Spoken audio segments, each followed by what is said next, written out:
Hoy en Guti Documentales traemos un nuevo documental, se titula Misterios del Océano Pacífico. Estaba basado en hechos reales y es una historia bastante intrigante, bastante misteriosa. No se sabe realmente qué pasó, no se sabe ni se sabe ni supongo nunca se sabrá lo que pasó. Es algo parecido al Triángulo de las Bermudas, pero en el Océano Pacífico, donde un barco muy moderno para la época desapareció completamente, sin dejar ni rastro. Es bastante misterioso, hay varios factores que dicen que pudo ser provocado, otros que pudo ser un accidente, pero en realidad no se sabe lo que pasó. Os dejo con el documental, espero que os guste. Se encuentra a 370 kilómetros de la costa este de Okinawa. El Derbyshire es un buque gigantesco que mide más de 3 campos de fútbol de eslora, el doble del Titanic, y tiene solo 4 años. De proa a popa, su diseño es de lo más moderno que existe. Cualquiera se sentiría totalmente a salvo navegando en él. Pero algunos, como el marinero de primera Peter Lambert, no. Cuando venía a casa de permiso hablaba del barco en el que había estado, de la gente que había conocido, los marineros, los amigos que había hecho. Y siempre nos escribía. Pero este viaje no le gustaba. Había algo raro. Mucha gente dijo lo mismo. Aunque a disgusto, Peter se enroló para un viaje más con la idea de ganar dinero suficiente para casarse. Tenía 19 años. Pero su boda nunca se celebraría. El 9 de septiembre, el Derbyshire desaparecería con toda su tripulación.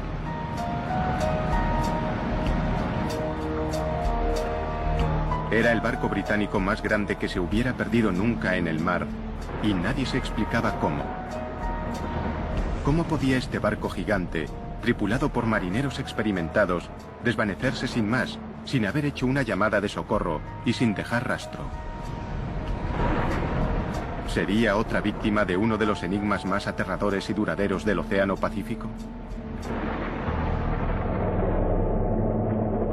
Al sur de Japón se ubica una vasta extensión de océano vacío. Desde 1940, en estos crueles mares, han desaparecido misteriosamente un buen número de barcos gigantescos. Muchos de ellos se perdieron sin haber enviado siquiera un SOS y sin dejar pista alguna de su paradero. Pero estas aguas llevan siglos cobrándose víctimas. Hace mucho tiempo, los marineros japoneses dieron a esta región un nombre espeluznante: Naoumi, el mar del diablo.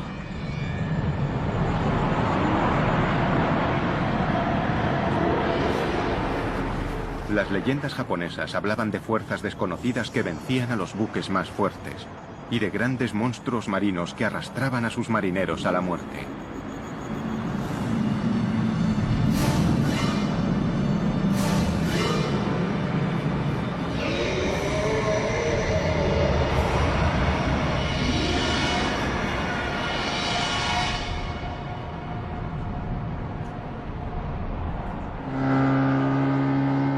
Hoy, la leyenda de los monstruos marinos ha perdido peso, pero los pescadores japoneses siguen temiendo al mar del diablo, aunque su riqueza les impulsa a arriesgar sus propias vidas.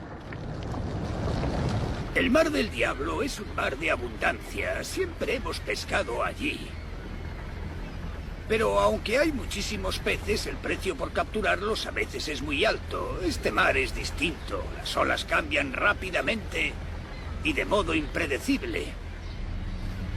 Por eso, si te relajas a bordo de un barco, puedes tener problemas.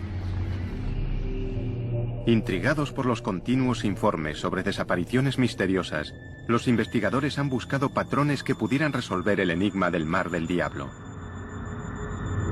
Y algunos dicen que al trasladarlas a un mapa, Las recientes desapariciones forman un triángulo de muerte, pero eso es solo el principio. El Triángulo del Mar del Diablo se encuentra en la misma latitud que otro famoso trecho de océano situado al otro lado del mundo, el Triángulo de las Bermudas. ¿Podría ser algo más que una coincidencia? ¿Podría ser el Mar del Diablo otro Triángulo de las Bermudas? ¿O incluso más mortal que el propio Triángulo de las Bermudas? Hay quien cree que podría serlo. El profesor Junichi Yaoi, escritor y experto en fenómenos paranormales, tiene una polémica teoría sobre por qué han desaparecido tantos barcos en el Mar del Diablo. Hay muchas respuestas posibles para estos hechos. Algunos buques se hundieron debido al estado del mar, porque esos incidentes ocurrieron en mares que podrían estar encrespados o a causa de las tormentas. Sin embargo, si hubieran desaparecido sin más, yo diría que podrían haber ido a otra dimensión. Podría haber una entrada a otra dimensión en esta zona.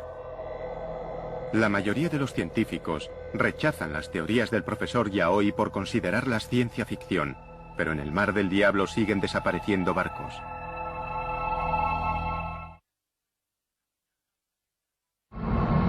Enero de 2002. El MV Linji, un carguero chino con 19 hombres a bordo, no llega a su destino en el puerto japonés de Kagoshima.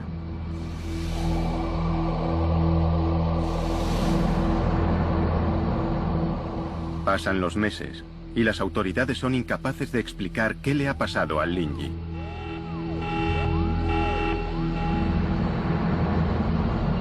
Desapareció sin haber realizado una sola llamada de socorro y sin dejar rastro alguno.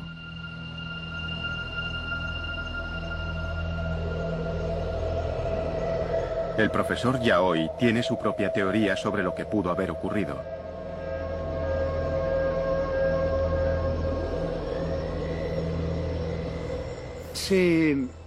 Lo explicaré con un ejemplo muy sencillo.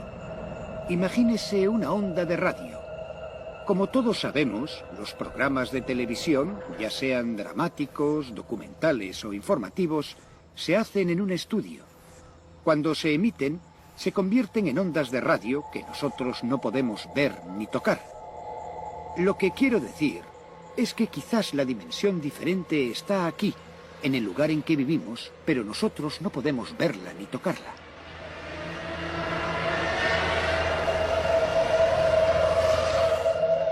Aunque hay quien ve en la teoría del profesor Yaoi una manera sencilla de explicar lo inexplicable, los expertos marítimos son escépticos. Yo soy escéptico, probablemente muy escéptico ante cosas de este tipo. David Mearns es un buscador de naufragios con un historial impresionante de localización de buques perdidos y una actitud pragmática ante lo paranormal. La gente me contrata para que encuentre respuestas desde el punto de vista científico y técnico. Por eso, si de pronto dijera... no puedo explicarlo. Debe de ser por el Triángulo de las Bermudas o por el Triángulo del Pacífico. No creo que volviera a tener nunca alguna credibilidad. En 1994, David y su equipo acometieron uno de sus mayores retos hasta la fecha: resolver el misterio del buque perdido Derbyshire. Sería una misión muy exigente incluso para un experto como él. Esta vez se enfrentaba a un enemigo formidable, tal vez el más duro de su carrera, al Mar del Diablo.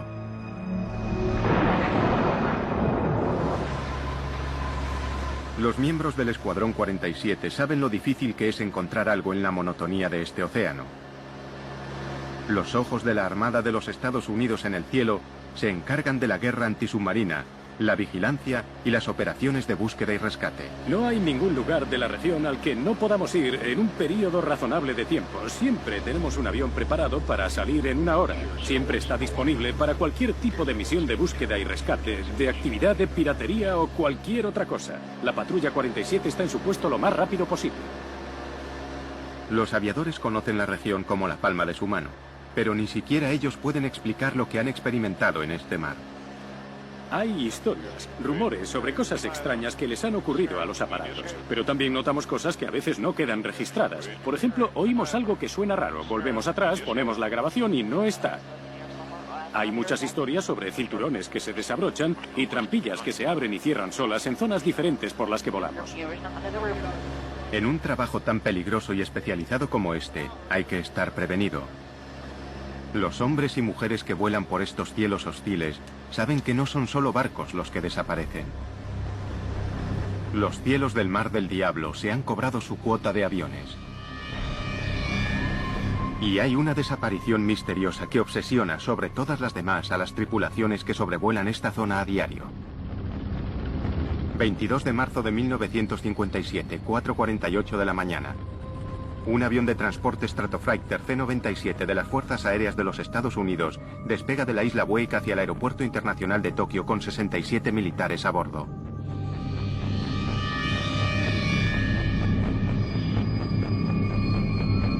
La duración aproximada del vuelo es de 9 horas y media, y el aparato lleva combustible para 13 horas y media. Durante 8 horas, el vuelo discurre con normalidad. A las 2:30 de la tarde, el piloto comunica por radio como hora aproximada de llegada a las 5 de la tarde, y añade que todos los equipos funcionan con normalidad. La climatología es buena, y las condiciones de vuelo casi perfectas. 1 hora y 15 minutos después, el piloto comunica por radio que está a 320 kilómetros de Tokio. Los controladores aéreos esperan la llegada del aparato en un plazo de 2 horas. Pero el C-97 nunca tomó tierra en el aeropuerto.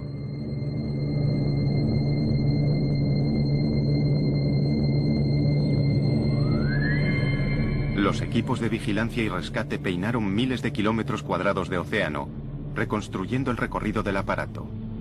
No encontraron nada.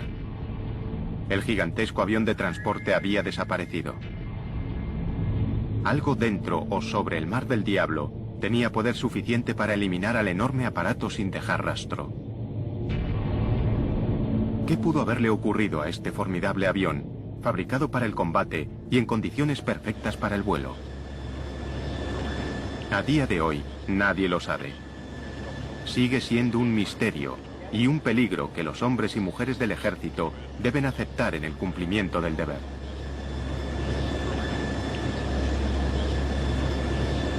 El Mar del Diablo oculta bien sus secretos, pero las expediciones osadas y la investigación innovadora están empezando a producir respuestas sorprendentes a viejas preguntas. Al igual que en el Triángulo de las Bermudas, nada es nunca lo que parece en el Mar del Diablo. El servicio de guardacostas japonés registra más de 2.500 accidentes marítimos cada año en las aguas japonesas.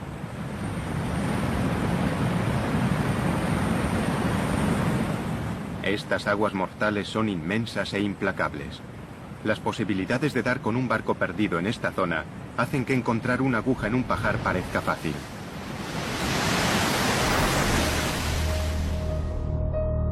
Por eso, 14 años después de que el buque gigante Derbyshire desapareciera sin dejar rastro en el Mar del Diablo, casi todos creían que nunca sería encontrado.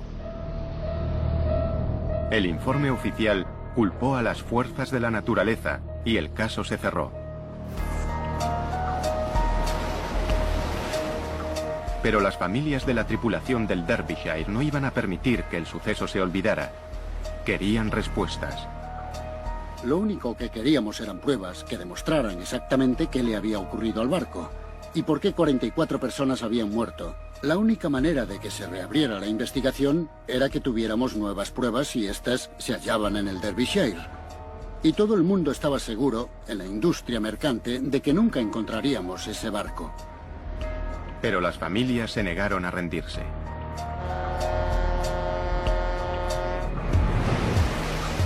En julio de 1994, una expedición dirigida por David Mearns de Oceaneering Technologies ponía rumbo hacia el Mar del Diablo con la esperanza de solucionar el caso. El equipo se apoyaba en una débil pista. En la época del hundimiento del Derbyshire, los aviones de búsqueda y rescate informaron de una mancha de combustible no muy lejos de la última posición conocida del barco. Nadie había utilizado el petróleo como pista inicial para salir a buscar el barco. Había cierta incertidumbre en aquella época sobre lo grande que podía ser el área. ¿Estaría el petróleo directamente sobre el barco o lo habría arrastrado la corriente 15 kilómetros, 100 kilómetros, 150 kilómetros? Nadie lo sabía. Pero mi corazonada era que se trataba de una señal excelente que nos llevaría hasta los restos del Derbyshire. Solo con esta pista, David Mears y su equipo intentarían lograr lo imposible: encontrar el Derbyshire y poner fin al misterio. Una cosa era organizar la búsqueda, pero en este vasto y violento océano, las probabilidades de encontrar el Derbyshire eran mínimas. El lecho del océano está a kilómetros de profundidad, y aunque el Derbyshire estuviera allí abajo, su estado de conservación 14 años después de su desaparición era impredecible. Con casi todo en contra, el equipo de la expedición depositó su fe en un dispositivo moderno, el sonar de barrido lateral. Remolcado por su barco, recorrería el lecho del océano y enviaría imágenes tomadas a 4.000 metros de profundidad.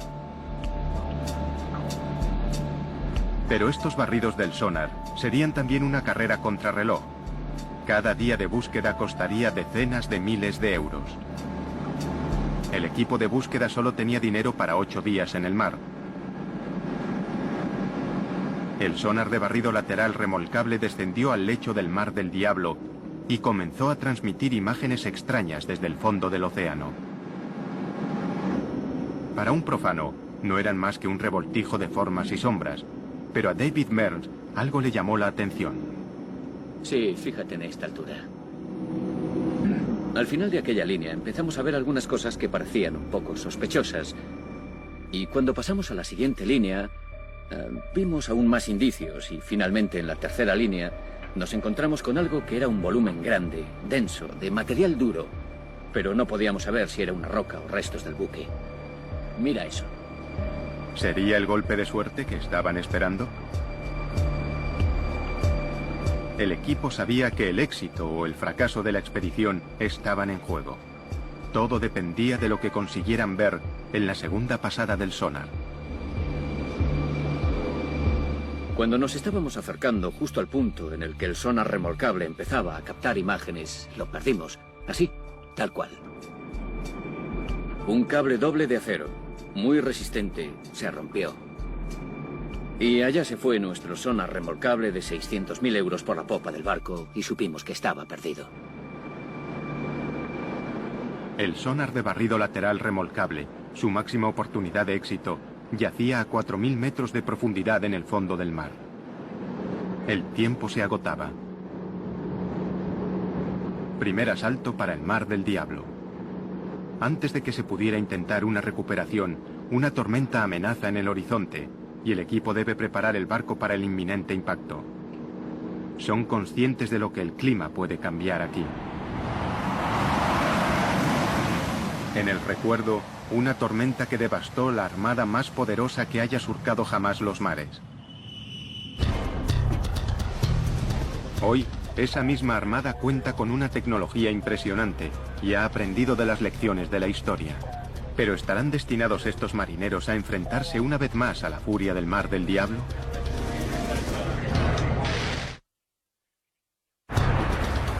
Al final de la Segunda Guerra Mundial, la séptima flota de los Estados Unidos estableció su base en Japón y desde entonces ha dominado el Pacífico. La séptima flota navega por aguas japonesas sin miedo, al menos a ningún enemigo humano. Pero estos marineros saben que si bajan la guardia, el Mar del Diablo puede jugársela en un abrir y cerrar de ojos. Muchas veces disfrutas de vientos favorables y de mareas en calma. Mejor imposible. Miras el horizonte, hay una brisa agradable, el sol brilla y te dices que si no estuvieras en la marina te estarías bronceando. Pero unas horas después, sin más, es como si se desencadenaran 1000 demonios. Así que nunca sabes qué va a pasar. Para sobrevivir en el Mar del Diablo, hay que estar preparados para lo que sea. En esta peligrosa región, lo más importante no son los pilotos de los cazas, sino un puñado de meteorólogos que escudriñan el mar y el cielo en busca de alguna señal de problemas. Estos hombres no contemplan el equivocarse. El más mínimo error podría ponerles en la senda del peligro, y sobre sus buques caería el clima más mortífero que pueda generar el planeta. Parece increíble que estos poderosos buques de guerra, construidos para repeler a los peores enemigos, puedan ser tan vulnerables a los embates de la naturaleza. Pero el Mar del Diablo ya ha demostrado lo que puede hacerles. Es una tragedia que aún atormenta a la Armada. Diciembre de 1944. La Segunda Guerra Mundial ruge en el Pacífico. Los escuadrones suicidas de los kamikazes japoneses son el enemigo más temido. Pero el terror que inspiran está a punto de ser superado. El Destacamento 38, un grupo de buques de combate de la Armada de los Estados Unidos, bombardea las posiciones japonesas en Filipinas, preparando el camino para el desembarco de MacArthur en la playa.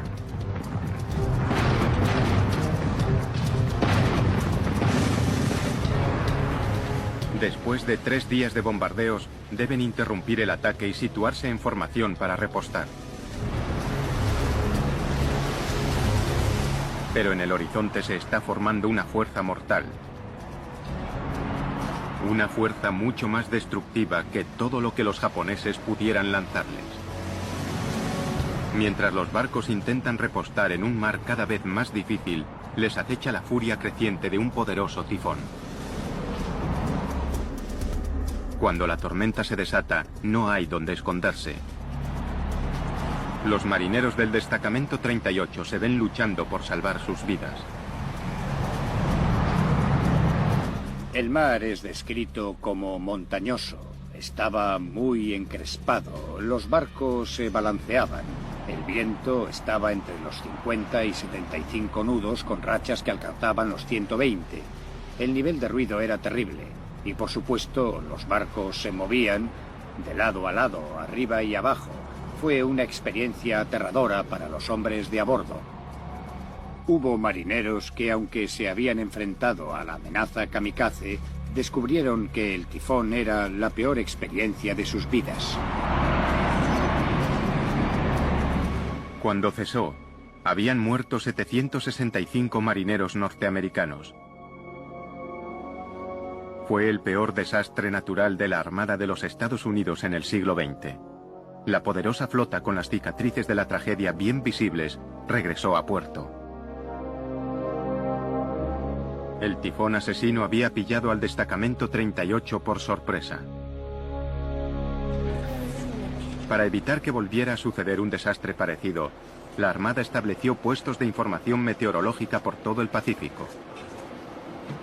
Hoy, el Mando Meteorológico y Oceanográfico de la Armada de los Estados Unidos en Yokosuka, Japón, está en alerta máxima. En el Mar del Diablo se está formando un potente tifón. Esta región mortal es una fábrica de tifones.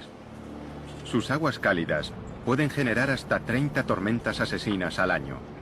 Torbellinos con vientos de 320 kilómetros por hora y olas de hasta 20 metros de altura que se desplazan a 80 kilómetros por hora por el mar, devastándolo todo a su paso. El oleaje asociado con la tormenta ahora mismo es de unos 9 metros. Por eso estamos alejando a los barcos de la zona. Estamos alejando a los barcos de la costa de China y esperamos que se mantengan vientos de 80 nudos con rachas de 105 desplazándose al oeste. Cuando los vientos superan los 170 nudos o 315 kilómetros por hora, un tifón se convierte en un supertifón. Una de las fuerzas más devastadoras de la naturaleza y la peor pesadilla de un meteorólogo marino.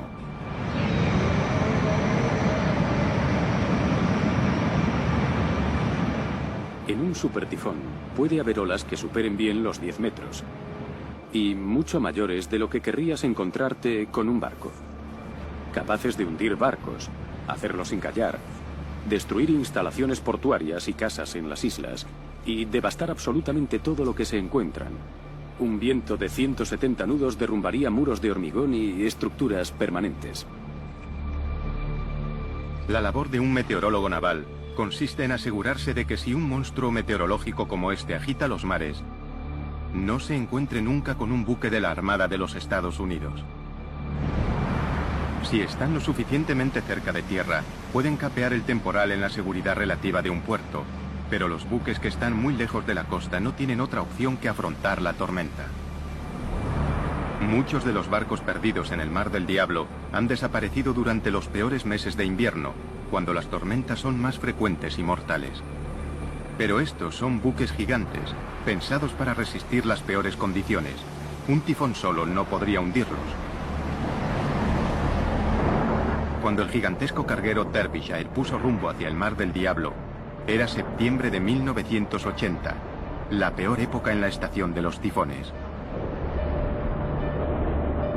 A las 10:19 de la mañana del 9 de septiembre, el capitán informó de que el Derbyshire estaba luchando contra vientos de 110 kilómetros por hora y olas de 10 metros.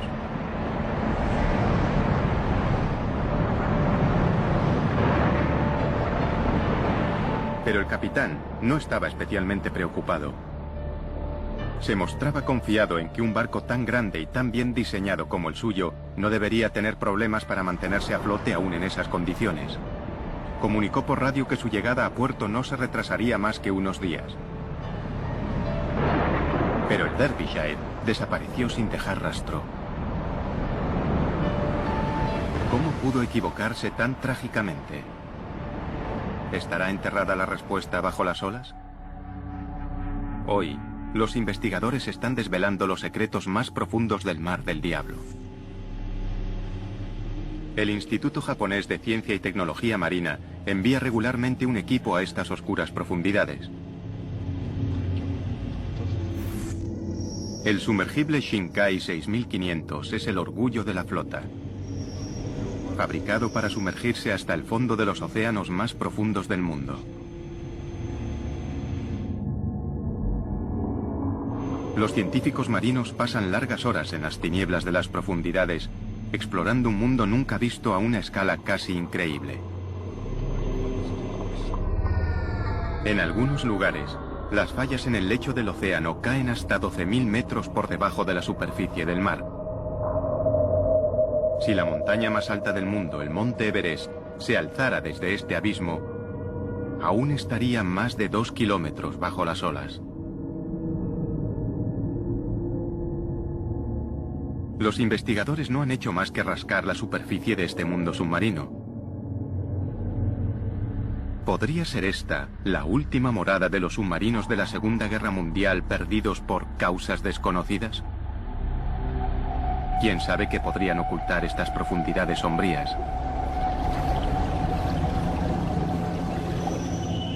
Se ha sugerido incluso la existencia de una fuerza extraterrestre que acecha bajo el Mar del Diablo. El informe de la investigación de un científico ruso fue ampliamente difundido en la prensa paranormal. El 18 de agosto de 1980, el buque soviético Vladimir Boberov regresaba de una misión de rescate en la costa japonesa. El jefe de la expedición, profesor Platenov, declaró que estaba de guardia cuando, de repente, un objeto no identificado salió del mar y rodeó el barco. Según el profesor, era de forma cilíndrica y pasó a toda velocidad emitiendo una luz azul cegadora.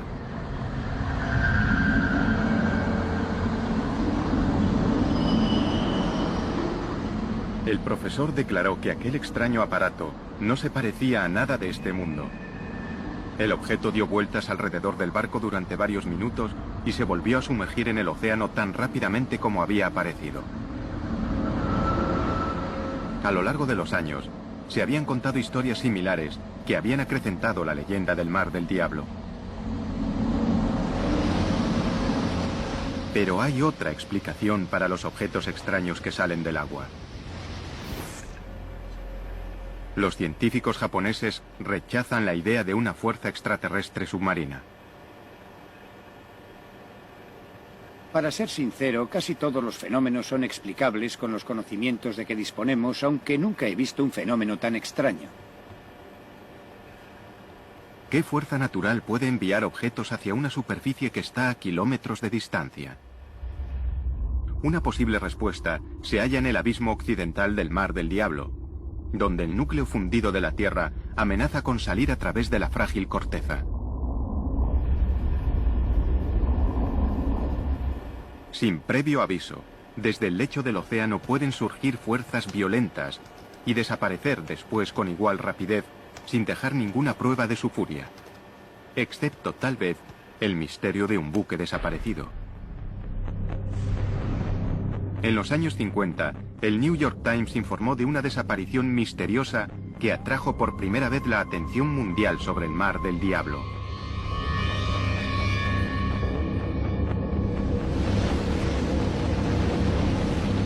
...23 de septiembre de 1952...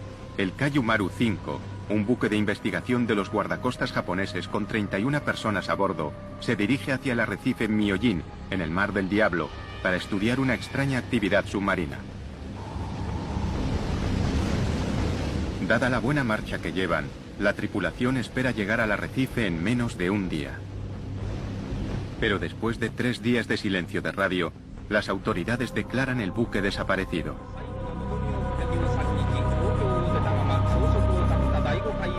Los buques que se encuentran en la zona acuden a buscar supervivientes.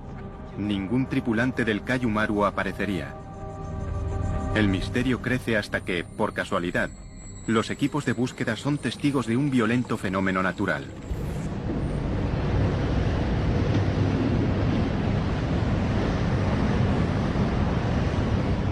Si la erupción hubiera ocurrido súbitamente bajo el Kayumaru, el buque se habría hundido de inmediato, sin tiempo siquiera para emitir una señal de socorro.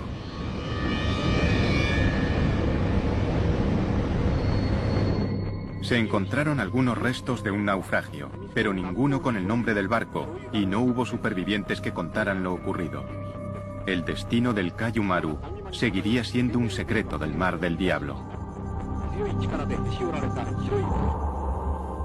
Los familiares desconsolados se vieron obligados a aceptar que el buque simplemente había desaparecido, y con él sus maridos, hijos y padres. El servicio de guardacostas japonés aconsejó a los buques que evitaran el arrecife Myojin ante el peligro de una erupción submarina. Nacía así una leyenda. Pero las profundidades pueden matar de más de una manera. Cuando un terremoto asola a las ciudades costeras japonesas, sus habitantes corren hacia las colinas. Un terremoto en el lecho marino envía una onda de choque a la superficie. Entonces, se desplaza una masa de agua que se mueve rápidamente a través del océano. Esta fuerza irresistible es el tsunami, la más mortífera de las olas. En océano abierto, los tsunamis pueden alcanzar más de 800 kilómetros por hora. Cualquiera que se encuentre en su camino, en tierra o en un puerto, no tiene ninguna posibilidad.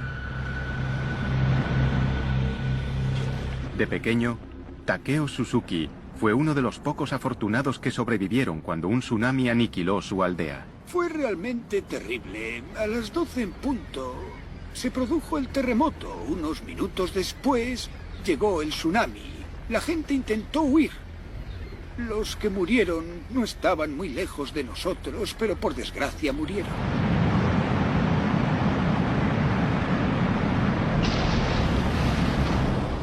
A lo largo de la historia, los tsunamis se han cobrado las vidas de cientos de miles de personas. Hoy, los tsunamis siguen causando estragos en la costa japonesa. Y con demasiada frecuencia, la gente no se da cuenta de la amenaza que suponen hasta que es demasiado tarde.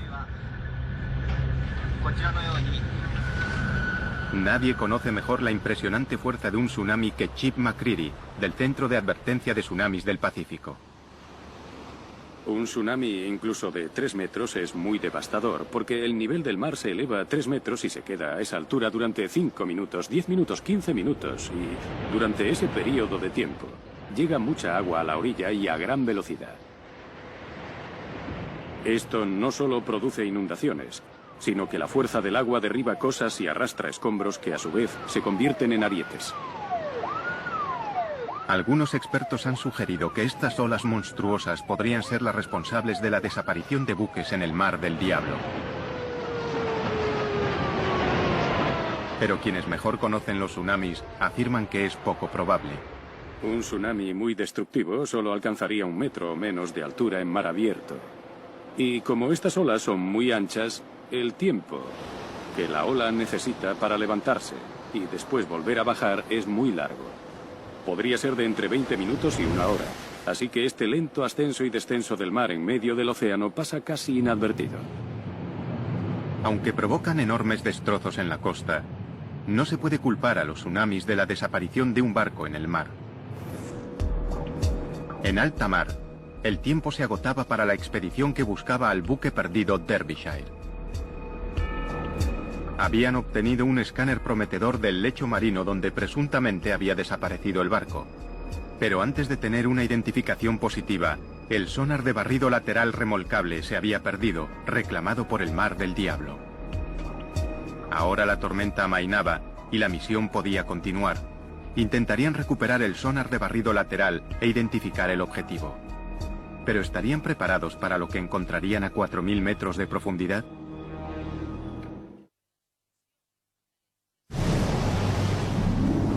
Nada está a salvo en el Mar del Diablo, considerado por algunos el Triángulo de las Bermudas del Pacífico. Los barcos desaparecen de la superficie, los submarinos se sumergen hacia su perdición, los aviones se desvanecen en los cielos.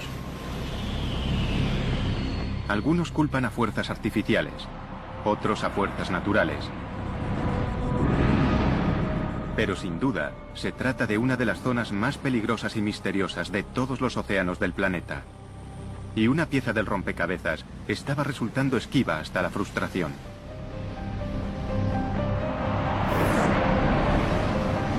El Mar del Diablo había desbaratado un intento de resolver el misterio del Derbyshire.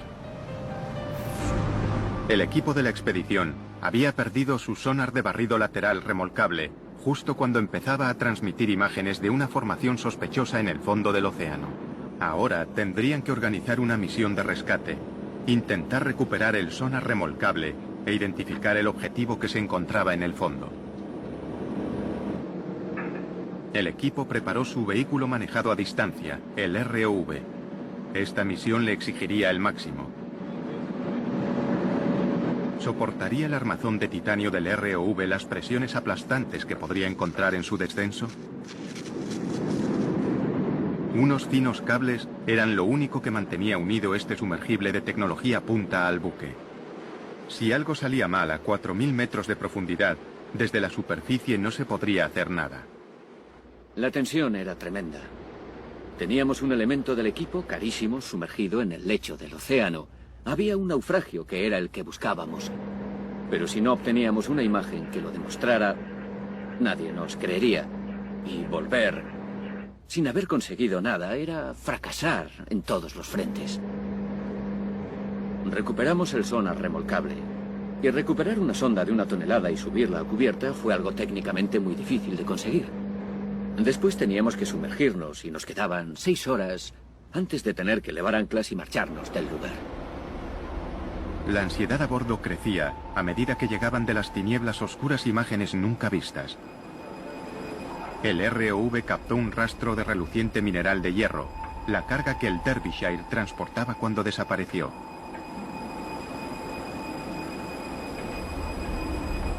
El metal retorcido confirmaba que el objetivo era un naufragio.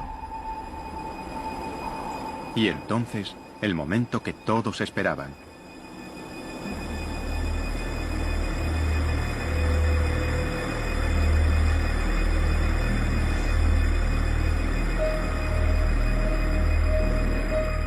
Una prueba, por fin, de que el poderoso barco no había desaparecido sin más, sino que al menos, tras este misterio, había una respuesta. Encontrar los restos de un naufragio es una sensación fantástica. Muchos habían predicho que no lo encontraríamos. Así que el momento en el que empiezas a ver el naufragio, que puedes ver esas imágenes, es una gran sensación.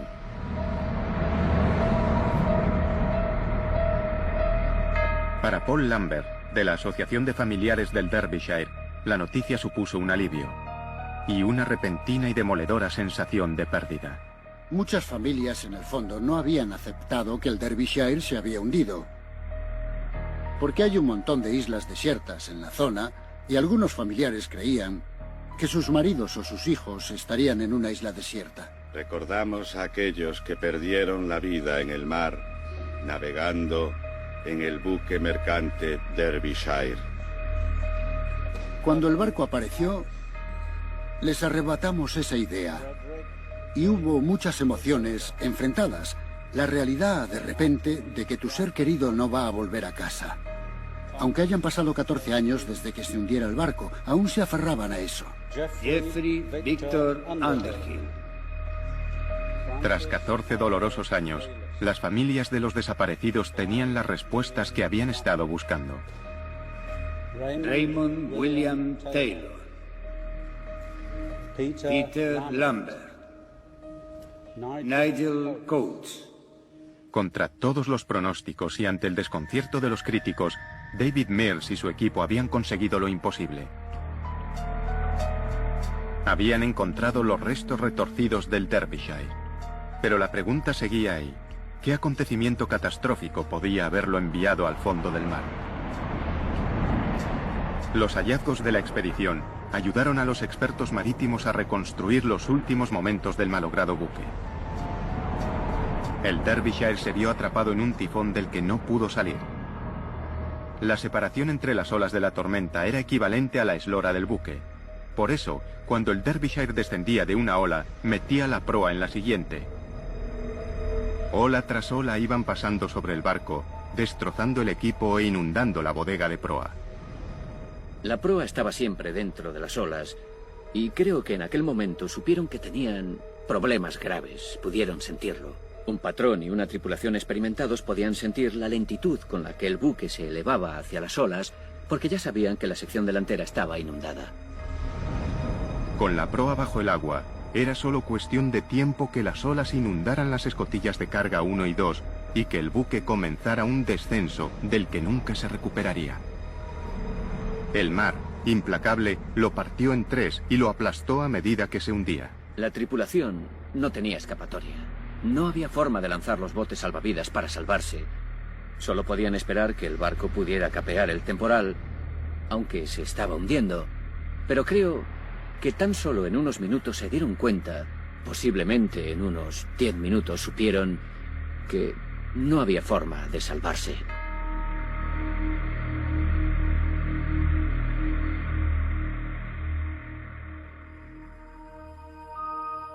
El último acto de la expedición consiste en colocar una placa conmemorativa en la cubierta de proa del Derbyshire, con una oración por las vidas perdidas. Trágicamente, el Derbyshire no fue el único barco que se perdió de esta manera.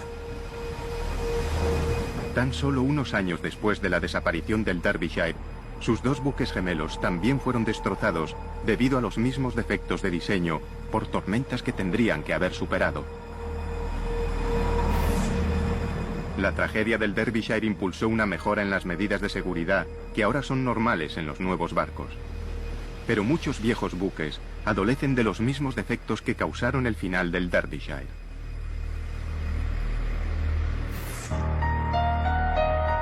Para Paul Lambert, la lucha está lejos de terminar. Tal vez el misterio del Derbyshire ya se haya resuelto, pero él no descansará hasta que todos los barcos sean seguros. No quiero que la vida de mi hermano Peter y de las otras 43 personas que iban a bordo se haya perdido para nada.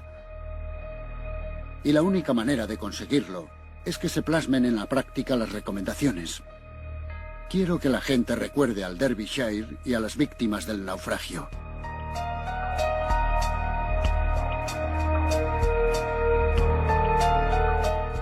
Quizá no sea un gran consuelo, pero al menos ahora se sabe que muchas de las desapariciones misteriosas pueden ser explicadas. Y cada misterio resuelto aumenta las posibilidades de los miles de marineros que se aventuran cada día en el mar del diablo.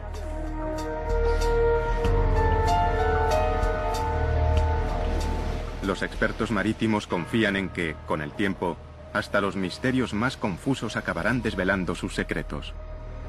Cuando estás en el mar, a bordo de un barco, solo existes tú, tu tripulación y tu barco.